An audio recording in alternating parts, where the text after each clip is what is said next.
गोपियां कहती हैं, इन हिरणियों की क्या बात करती हो, अरे इन वृक्षों की क्या बात करती हो, जरा नेत्र उठाकर के ऊपर तो देखो।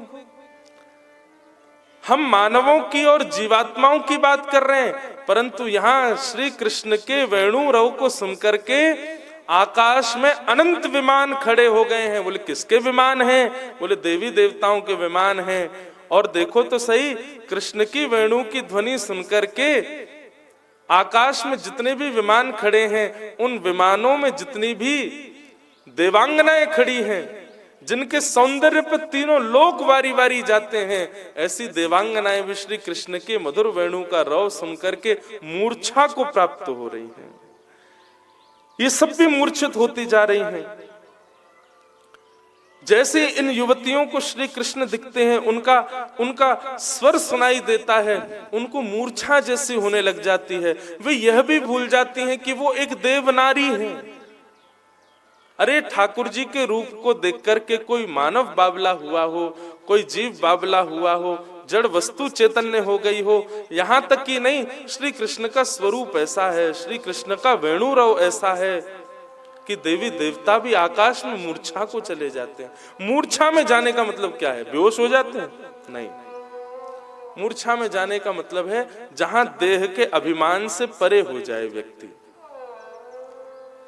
पैर धर कहीं रहा है पर जा कहीं रहा है, बोलना कुछ और चाह रहा है, निकल कुछ और रहा है, करने की क्रिया कुछ और है पर हो कुछ और जा रहा है। इसको मूर्छावस्था कहते हैं। बंधुओं, श्री गोविंद देव जी को दर्शन करके अभी भी हम सुध बुध में हैं, तो या को मतलब है अभी दर्शन भय नहीं है। एक अभी वृंदावन में कथा चल रही थी, तो वहां एक प्रसंग, एक भाव मन में आया। भगवान का वर्ण कैसा है? कृष्ण वर्ण। और जगह जगह ये बात प्रस्तुत की गई है कि कृष्ण का मतलब काला नहीं होता है। लेकिन आप गोविंद देव जी को देखो, आप राधा माधव जी को देखो, हमारे गिरधर लाल को देखो, राधा रमन जी को देखो, सब काले क्यों दिखते हैं? इसका मतलब क्या है? ठाकुर जी जब तक कारे दिख रहे हैं तब तक समझो अभी दर्शन हमको भय नहीं है।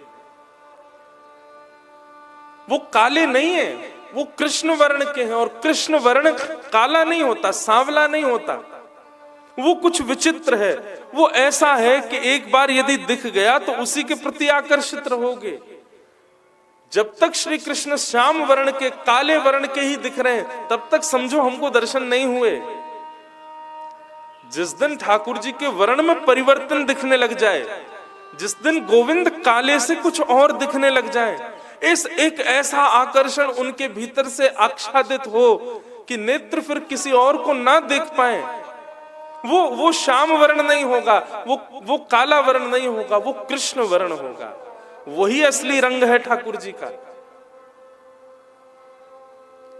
बंधुओं, हम नाम जप, सेवा, साधना और भक्ति प्रणाली, भक्ति पथ का पालन केवल इसलिए कर रहे हैं कि श्री कृष्ण दिखें। नित्य गोविंद देव जी जाओ, नित्य दर्शन करो। आज भी काले दिखे हैं तो थोड़ा कोस लेना खुद को कि शायद हमारे भजन में कहीं कमी है। बंधु, एक बार की अपनी घटना बताऊं। श्रीनाथ जी हमारे नाथद्वार में, उनका सबसे सुंदर दर्शन लगता है मुझे ग्रीष्म ऋतु में। वैसे सवरे ठाकुर ही गर्मी में बहुत बढ़िया लगे। क्यों?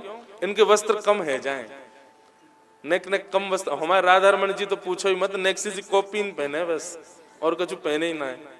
एक एक अंग को दर्शन हो गए, एक एक रो दिखाई देता ठाकुर जी का। तो नाथद्वार दर्शन करने गया, और संभवतः उस समय पर ये 9 तपा होते हैं, 9 दिन आते हैं गर्मियों में, भयंकर गर्मी होती है उस समय। उस समय पर ठाकुर जी को गीले वस्त्र पहनाए जाते हैं। कई मंदिरों में तो ठाकुर जी के ऊपर ही फुब्बारों चला दिए, पूरे दिन भीगते ही रहे ठाकुर जी। तो उन दिनों में नाथद्वार गया, और विश्वास मानिए, कोई अपनी प्रशंसा या मेरे भाग्य, हाँ भाग्य की तो बात है, पर अपनी प्रशंसा के लिए नहीं कह रहा हूं। जैसे श्री जी बाबा के दर्शन किए, एक क्षण के लिए ठाकुर जी श्याम वर्ण के नहीं दिखे। एक क्षण के लिए ठाकुर जी का वर्ण ऐसा लगा जैसे कत्थई रंग होता है ना, थोड़ा कत्थे का सा रंग होता है। एक क्षण के लिए ठाकुर जी का ऐसा वर्ण दर्शन हुआ। और बंधुओं, एक बात आपको कहूं, कभी भी नाथ द्वार जाइए, ग्रीष्म ऋतु के समय जाइए, जब ठाकुर जी कम वस्त्र पहनते हैं, 8 बार दर्शन तो करने ही चाहिए। सुबह मंगला से लेकर रात्रि तक अष्टयाम करो और ठाकुर जी का मन में विचार करना, बाम अंग को गौर से देखना, जो उठी हुई भुजा है, ये भुजा और यहाँ के वक्ष का दर्शन करना, दिखेंगे ठाकुर जी। आप देखेंगे कि दाहिने अंग से बाम अंग नेक गोरो है ठाकुर जी को। और यदि ये अनुभव में आ जाए तो समझ लियो कि हाँ, आपकी भक्ति अब काम आ गई है। और ठाकुर जी को ये और ये अंग एक से ही दिखे तो समझो अभी और भजन करना हमें। क्यों? क्योंकि बाम हस्त जो है, बाम अंग जो है, वो ठाकुर जी का श्री किशोरी जी है। मैंने बाहर जाकर के एक गोस्वामी जी से पूछा, मैंने कहा आज ठाकुर जी एक क्षण के लिए ऐसे लगे गौर वर्ण के। तब उन्होंने मुझसे कहा, आपने कौन सा अंग देखा? मैंने कहा मैं भुजा देख रहा था, तो यहाँ ऐसा भाव आया कि ठाकुर जी थोड़े से श्याम नहीं है, नेक थोड़े गोरे से हैं। तब उन्होंने बताया, बोले कि वो श्री जी है ना, और गर्मी बहुत पड़ रही है, तो गर्मी पड़ने के कारण श्री जी तप्त कांचन, कंचन जैसा है। और कंचन पर जब ग्रीष्म का प्रकाश पड़ता है तो कंचन और ज्यादा प्रकाशित हो जाता है। तो गर्मी बहुत है, हमारे श्री जी को भाव प्रकाशित है रोय। कभी कभी हम सबको भी ये अनुभव है जावे। वादना मन में संतुष्ट भयो कि जय हो लाल जी। हमारो भजन तो इतना है ही ना है, हमारी सेवा तो इतनी है ही ना है, हम लोगन में इतनी तो सामर्थ्य है ही ना है कि आपके कृष्ण वर्ण को हम ना देखें। परंतु फिर भी आपने एक क्षण के लिए अनुभव कराया हो, मन में सुख मिलो। तो भैया मैं इस बात को कह रहा हूं, मंच पे बैठ के, व्यासपीठ पे बैठ के कह रहा हूं, आप लोग निश्चित मान लीजिएगा, जिस दिन गोविंद के रंग में आपको परिवर्तन दिखे, ये काले से नेक विलग दिखाई दे, तब समझियो कि आज हमारो भजन काम आयो है। ये है कृष्ण वर्ण, ये है कृष्ण रंग। ठाकुर जी काले नहीं, काले हमको इसलिए दिख रहे हैं क्योंकि अभी हमारे अंदर विषय की काली बहुत बड़ी भैया, हमारे ठाकुर जी कारे दिख रहे हैं। ठाकुर जी कारे नहीं, कृष्ण वर्ण है। आहा। तो ठाकुर जी की स्थिति देख करके, ठाकुर जी के वेणु रव को सुन करके देवताओं की ऐसी स्थिति हो जाती है, देवियों की ऐसी स्थिति हो जाती है। और गोपियां कहती हैं, जिनके स्वर को सुन करके, जिनके सुंदर रूप को देख करके जड़ वस्तु, चैतन्य वस्तु, देव वस्तु सबकी ऐसी स्थिति हो जाती है, तो हम सामान्य गोपियों की क्यों नहीं होगी? हम सामान्य गोपियों की क्यों नहीं होगी ऐसी स्थिति? अरे ये हिरणियों के पास इतने समीप ठाकुर जी नहीं जाते, देव कन्याओं के इतने समीप ठाकुर जी नहीं जाते, पर हम गोपियों के तो घर बिन बुलाए ठाकुर जी आ जाते हैं। तो हमारी ऐसी स्थिति हो जाए तो उस पर प्रश्न क्यों? तू है सखी बड़ भाग बड़ी, नंदलाल तेरे घर आवत है। तू है सखी बड़ भाग, हम तो बड़ी बड़ भागी हैं, जे तो हमारे घर बिन बुलाए आ जामे। लाल तेरे घर आवत है। कितना सुंदर पद है श्री कुम्मन दास जी का। निज कर गूथ सुमन के गजरा, निज कर गूथ सुमन के गजरा। कुम्मन दास जी कह रहे हैं, केशन में गोपीन ने जो गजरा पहने हैं ना, कई गोपीन के केशन में तो पुष्प सूख गए, फिर भी पहन के बैठी है। क्यों? बोले कभी श्याम सुंदर ने अपने हाथ से पहना दी हो, तो बस वाकू संभाल के पहन के बैठी रहे, अपने केश ही ना धो रही है। क्यों? श्याम सुंदर ने पहनाए। निज कर गूथ, अपने हाथों से गूथ के पहनाए हैं गोपी को। निज कर गूथ सुमन के गजरा, निज कर गूथ सुमन के गजरा। ये अपने हाथ पहरावत है, ये अपने हाथ पहरावत है। बंधु हम सब सेवा करते हैं। मैं लाल जी, गिरधर लाल जी की सेवा करूं, कोई लड्डू गोपाल की सेवा करे, एक मैया आई है उनके लाल जी की सेवा, हमारे भैया की सेवा, आपके कुंज की सेवा, सब सेवा कर रहे हैं। पर यह सेवा को फल का चाहिए हमें। लाला हम सेवा कर रहे हैं, लेकिन जादना हमारी सेवा से तुम प्रसन्न हो जाओ, बादना ऐसी जैसी हमने आपकी करी ऐसी हमारी कर जाएंगे। हम अपनो तिलक स्वरूप स्वयं नहीं करेंगे वादना, लाला तो ये करना पड़ेगा। वादना हम अपने केस स्वयं नहीं काटेंगे, लाला तो ये काटना पड़ेगा। हम अपने निज कर से भोग नहीं कपामेंगे, लाला तू अपने हाथ से पवैयो। यही हमारे भजन की, यही हमारी सेवा की सिद्धि हमको चाहिए कि लाला एक दिन ऐसो आवे कि तू हमारे सामने प्रकट है जाए और हमारे सामने आके जैसे जैसे हमने भाव किया ना लाला, बस क्षण भर को हमारे साथ। और सुनो, ये सब तो बात मन में रख, अपने मन को संतुष्ट करवे कि ये करेंगे तो कछु ना हमें पता है, लेकिन कछु एक ही कर जाएंगे, कछु एक ही कर दियो लाला। आहा तू है सखी। हमारे वृंदावन के एक संत महाराज, उनकी जटा फंस गई, ठाकुर जी ने फंसा दी वृक्ष सो। लाल जी प्रकट है गए, सबन ने आकर के कही, संत महापुरुषन ने बोले बाबा हम उलझा दें, हम सुलझाए दें। बोले ना, जाने उलझाइए, वही सुलझावे को आकर के। गोस्वामी तुलसीदास जी विनय पत्रिका में कहते हैं, हम संसार रूपी माया में उलझाए कौन ने? बोले ठाकुर जी ने उलझाए। वो पड़े रहो, जई आएंगे सुलझावे हमें, हम ना कर रहे कछु। अरे उलझाए तुमने लाल जी। निज कर गूथ सुमन के गजरा, निज कर गूथ सुमन के गजरा। ये अपने हाथ पहरावत है, ये अपने हाथ पहरावत है। तू है सखी बड़ भाग बड़ी, नंदलाल तेरे घर आवत है। तू है सखी बड़ भाग बड़े, नंदलाल तेरे घर आवत है। तू अपनो श्रृंगार करत है, तू अपनो श्रृंगार करत है। तू अपनो श्रृंगार करत है। तू अपनो श्रृंगार करत है। दर्पण हाथ दिखावत है, ये दर्पण हाथ दिखावत है। तू है सखी बड़ भाग बड़ी, नंदलाल तेरे घर आवत है।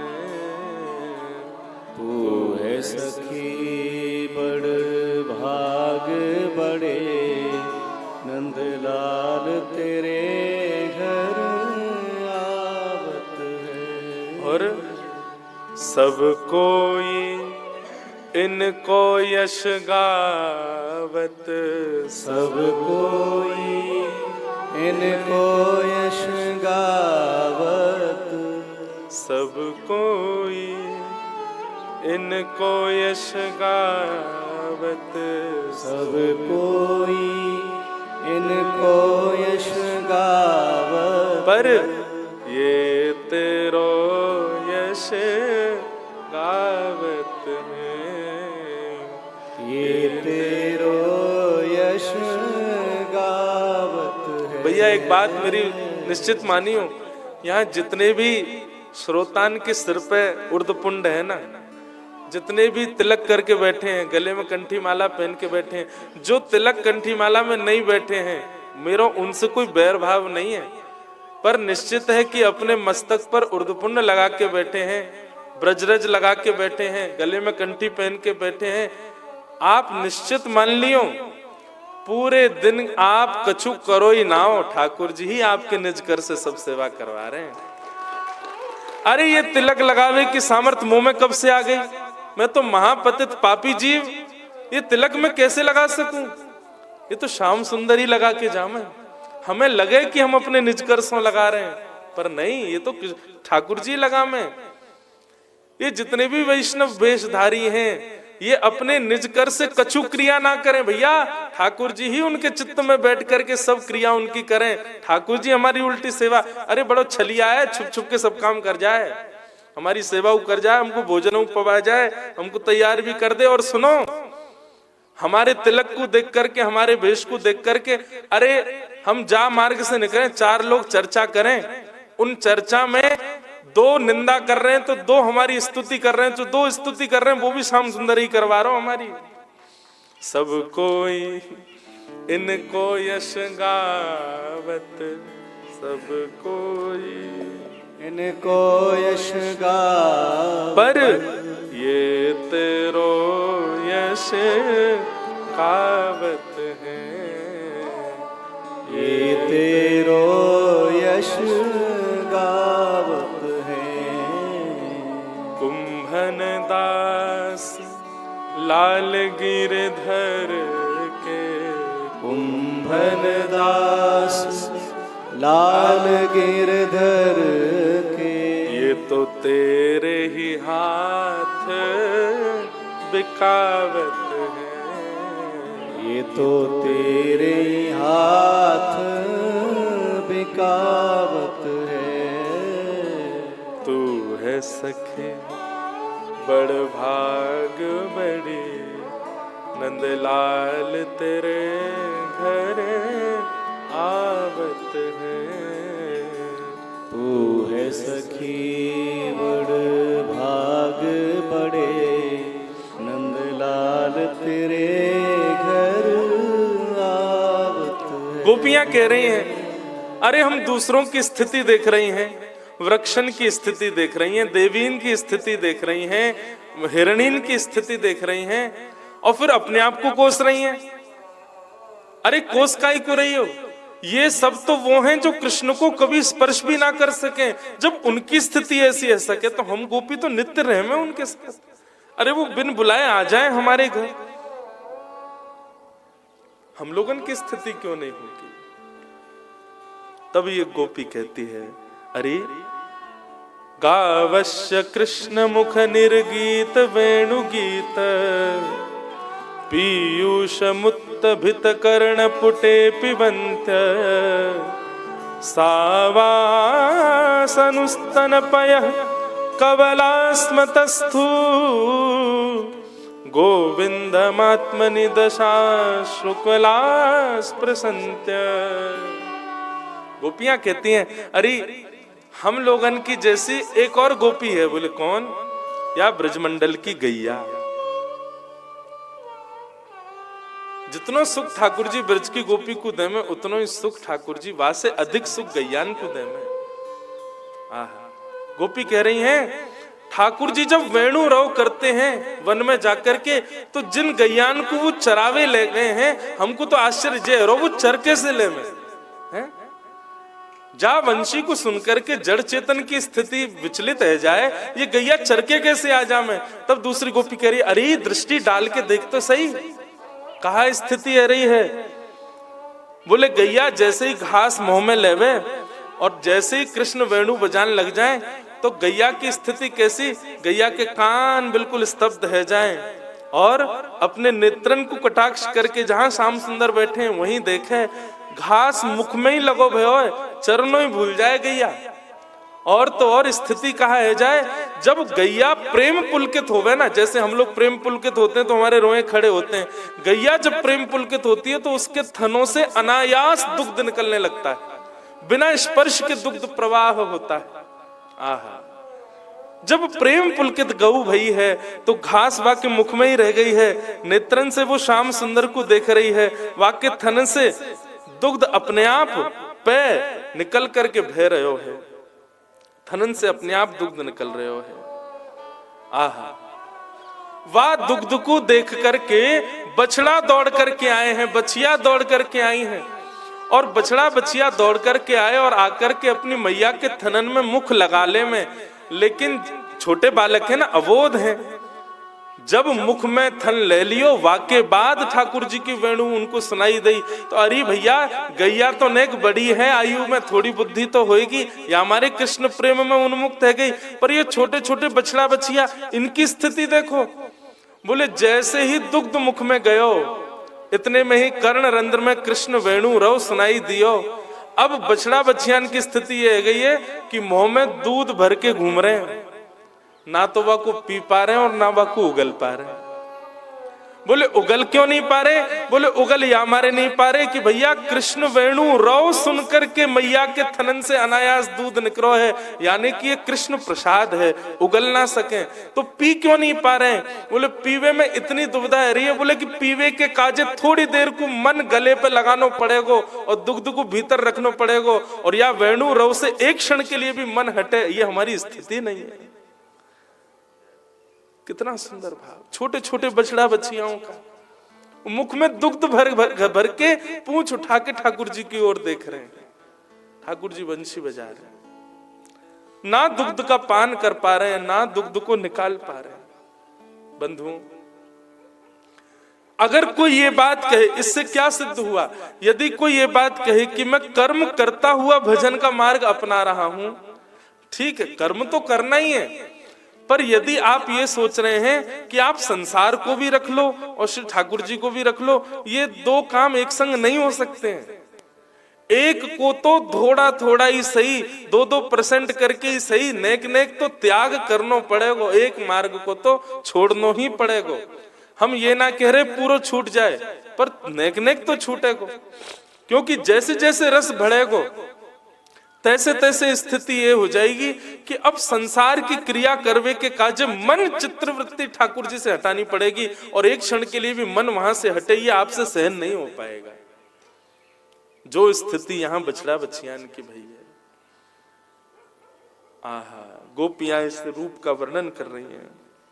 बछड़ा मुख से दुग्ध पान कर रहे हैं और मुख में ही दूध भर के घूम रहे हैं, ठाकुर जी के आसपास क्रीड़ा कर रहे हैं। वेणु रव को सुनकर के उनकी स्थिति ऐसी है गई। तब एक गोपी कह रही है, क्या कह रही है कि प्रायो भताम्ब विहगा मुनयो विनिस्मन् कृष्णेक्षितं तदुदितं कलवेणु गीतम् आरुह्य ये द्रुम भुजान रुचिर प्रवालान शृण्वन्त मीलित दृशो विगतान्य वाचा। बंधुओं, ये वेणु गीत जो है ना, 3 दिन में एक चीज अनुभव करी, शायद मैंने कल भी कही। मैं देख के बोल नहीं पा रहा, आप देख के सुन कैसे पाओगे? ये स्थिति तो ऐसी है, ये भाव तो ऐसे, नेत्र बंद करो, चित्रण मन में चलाओ और वहां को चिंतन करो, और स्थिति ऐसी आ जाएगी पूरे दिन वही कोई चिंतन करते रहो। मैं तो अभी हमारे लोकेश भैया घर पे कोई मिल भी रहो, कोई बैठ भी रहो, आ जा भी रहे, तो भी वेणु गीत के ही भाव निकलते जा रहे हैं। अरे तुम्हें पता है गैयान की ऐसी स्थिति, बछड़ान की ऐसी स्थिति है, वृक्षन की ऐसी स्थिति, और फिर खुद को कोसे, हमारी तो कछु भी ना है। गोपियां कहती हैं, अरे ये गैया तो अपने घर की हैं, इनके भाव कहा कहो, ये गैया तो अपने घर के हैं, तो फिर किसको दिखा रही है? गोपी कह रही है, नेक नजर ऊपर करके वृक्षन पे बैठे हुए पक्षीन को तो देखो, उनकी स्थिति कैसी। अरे राम राम राम राम, ये ब्रज के पक्षी हैं, इनको पक्षी कहना भी पाप है, ये पक्षी नहीं है। तो कौन है? बोले ये कृष्ण प्रेम में उन्मुक्त रहने वाले ऋषि, महर्षि और गंधर्व जन ही पक्षी के रूप में आए हैं। पक्षी कैसे बैठे हैं? बोले एक रूप में बैठे हैं, चुपचाप बैठे हैं, आंख बंद नहीं कर रहे हैं, सबके तो नेत्र बंद हो गए, लेकिन इन पक्षियों के भाव में विशेषता यह है कि ये नेत्र बंद नहीं कर पा रहे हैं। गैयाओं के नेत्र बंद हो गए, हिरणन के नेत्र बंद हो गए, लेकिन इन पक्षियों के नेत्र बंद नहीं हो रहे हैं। क्यों? पक्षी मन में विचार कर रहे हैं कि सब किसी ना किसी रूप में कृष्ण सामीप्य प्राप्त कर सकते हैं, पर हमको तो ये सौभाग्य नहीं है, हम कैसे ठाकुर जी के समीप जाएं। तो निनिर्मेष गोपियां शब्द वर्णन करती हैं कि मानो जैसे पक्षियों के पलक ही नहीं है, अपलक नेत्रों से ठाकुर जी को देख रहे हैं। निनिर्मेष नयनों से श्री कृष्ण की रूप माधुरी का दर्शन करके वे समस्त पक्षी स्तब्ध होकर के बैठे, मानो देखने में ऐसा लग रहा कोई मूर्ति रखी है वृक्ष के ऊपर और ठाकुर जी के रूप को देख रहे हैं। बंधुओं, कभी वन में जाओ ना, तो वन में एक स्वरूप होता है कि जब बाघ, शेर या हिंसक जीव जब वन में घूमते हैं ना, तो पशु पक्षी ऊपर ऊपर हल्ला करते हुए चलते हैं, सबको सचेत करते हुए चलते हैं कि बाघ आ रहा है, सब सचेत हो जाओ। बाघ कहीं भी जाता हो वहां शांति रही नहीं सकती, पशु पक्षी ऊपर से हल्ला मचाते हुए चलते हैं, भय का शोर करते हुए चलते हैं। श्री कृष्ण को भी ऐसा स्वरूप है, लेकिन बस अंतर इतना है कि जंगल में रहने वालों बाघ वो भय प्रकट करता हुआ शोर करवाता है, पर श्री कृष्ण जब चलते हैं इतनी शांति होती है, इतनी शांति होती है कि लगता है कि कोई और है ही नहीं। लेकिन अगर आपने प्रकट करके नेत्र खोल करके देखा तो आपको गैया भी दिखेंगे, हिरण भी दिखेंगे, हाथी भी दिखेंगे, बाघ भी दिखेंगे, पशु भी दिखेंगे, पक्षी भी दिखेंगे। श्री कृष्ण अकेले नहीं चलते हैं, सब सघन कुंज में छुप छुप करके चलते हैं। अरे बड़े बड़े गज भी चलते हैं ना, तो अपने चरणन को इतने अचक करके रखें कि हमारे चरणन से कहीं कोई सूखे पत्ता पैरन के नीचे आके कोई स्वर निकाल करके हमारे दर्शन में भंग ना कर दे। दर्शन यदि करो तो समस्त बनचर जीव ठाकुर जी के संग चलते हैं, परंतु ऐसे अचक अचक करके ऐसी व्यवस्थाओं से चलते हैं कि कहीं कोई शोर ना हो और किसी का भी एक क्षण के लिए ठाकुर जी से मन विलग ना हो जाए। ऐसे श्री कृष्ण को स्वरूप है। गोपियां कहती हैं ये वृंदावन के ऋषि कौन हैं? ये वृंदावन के ऋषि ही पशु पक्षी के रूप में बैठे हैं।